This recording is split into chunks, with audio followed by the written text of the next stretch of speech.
En 1994, l'informaticien Peter Shor fit l'une des découvertes les plus stupéfiantes de l'histoire de l'algorithmique. Shor avait découvert un algorithme capable de casser les protocoles de cryptographie modernes comme RSA et Diffie-Hellman dont on a parlé dans les épisodes précédents. Son astuce, concevoir un algorithme quantique.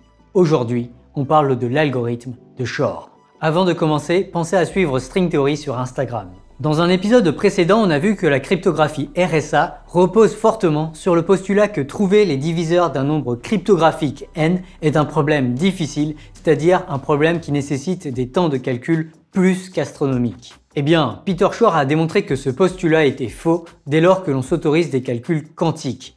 En particulier, l'algorithme quantique de Shor parvient à trouver rapidement les diviseurs d'un nombre cryptographique. Prenons le cas de 15 pour illustrer l'approche de Shor. Pour trouver les diviseurs de 15, Shor propose de d'abord tirer un nombre au hasard, disons 2, puis on va calculer les puissances successives de 2, c'est-à-dire 2 puissance 1, 2 puissance 2, 2 puissance 3, 2 puissance 4, et ainsi de suite. Et on va faire ces calculs modulo 15 conformément à la mathématique modulaire dont on a parlé dans un épisode précédent. Donc ça nous fait 2 puissance 1 est égal à 2, puis 2 puissance 2 est égal à 4, puis 2 puissance 3 est égal à 8, puis 2 puissance 4 est égal à 16, mais 16 est aussi 15 plus 1.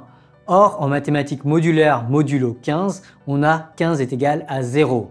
Du coup, 2 puissance 4 est égal à 1 modulo 15. Puis on a 2 puissance 5 qui est aussi 2 puissance 4 fois 2. Or, modulo 15, d'après ce qu'on vient de calculer, on sait que 2 puissance 4 est égal à 1.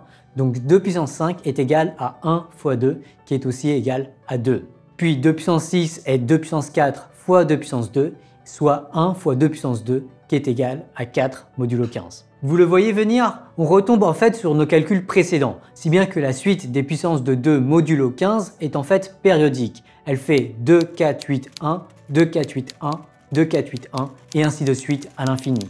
En particulier, elle répète le motif 2, 4, 8, 1. Ok, mais qu'est-ce que tout ça a à voir avec les diviseurs de 15? Enlevons maintenant le 1 du motif et prenons le nombre du milieu du motif. Dans notre cas, ce nombre du milieu est 4. Eh bien, les nombres 4 moins 1 et 4 plus 1 sont des diviseurs de 15. Et oui, ces nombres sont 3 et 5 qui sont bel et bien des diviseurs de 15.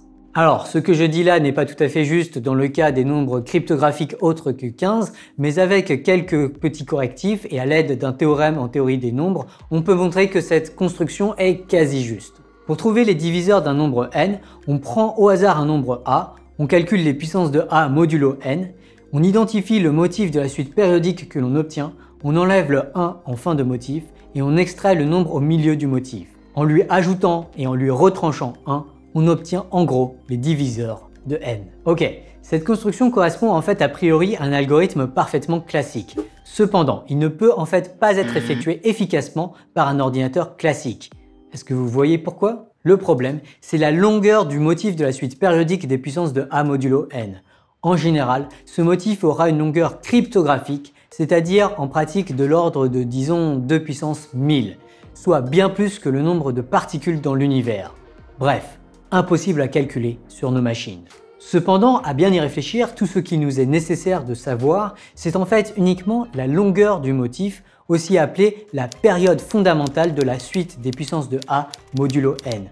Oui, parce que le nombre du milieu du motif n'est autre que a puissance période divisée par 2 modulo n. Eh bien, l'idée de génie de Shor, ce fut d'utiliser l'algorithmique quantique pour déterminer rapidement les périodes fondamentales de suites de longueur cryptographique. Pour voir comment, notez d'abord qu'à l'aide de seulement 1000 qubits et à condition d'intriquer tous ces qubits, on peut avoir une superposition de 2 puissance 1000 états quantiques. Numérotons ces états de 1 jusqu'à 2 puissance 1000. L'idée est ensuite d'utiliser des opérations quantiques pour intriquer le kème état avec le nombre a puissance k modulo n, puis d'effectuer l'observation d'un nombre mesure est égal à a puissance k modulo n. Voilà qui va alors provoquer ce qu'on appelle un effondrement de la fonction d'onde, qui va ne retenir que les états quantiques compatibles avec notre observation du nombre mesure. On obtient alors un signal nul partout, sauf pour les états quantiques dont les numéros k sont tels que a puissance k modulo n est égal au nombre mesure. Et de façon cruciale, la période de ce signal est égale à la période que l'on veut calculer. Autrement dit, pour trouver les diviseurs de n, il nous suffit de trouver la période d'un signal quantique de longueur cryptographique. Or, en mathématiques, on dispose justement d'un outil conçu pour calculer des périodes, à savoir la transformée de Fourier.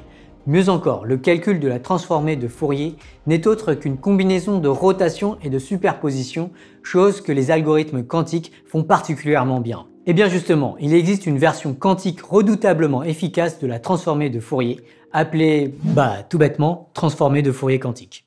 Eh bien, la dernière étape de l'algorithme de Shor, c'est d'appliquer la transformée de Fourier quantique pour trouver la période fondamentale de notre signal. Bingo, on a tout ce qu'il faut pour factoriser des nombres cryptographiques. Récapitulons. Pour trouver les diviseurs d'un nombre cryptographique n, on commence par tirer un nombre aléatoire a.